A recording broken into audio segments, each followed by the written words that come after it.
So here is my newly repainted car. So I have repainted the bumpers here, and there was a big long series of scratches all along here from when the carport fell on my car.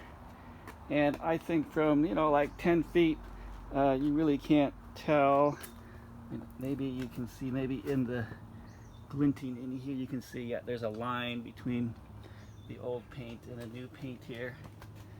So not perfect, but from a distance looks okay. So what I did to blend in this clear coat is that I used this rubbing compound here to try and get off that loose hazy fog.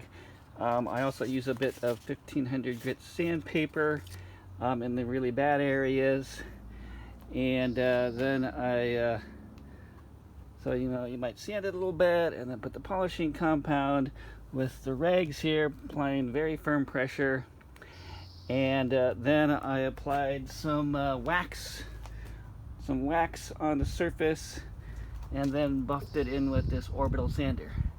So not perfect, but I think from a distance that looks fine. So that concludes my painting project.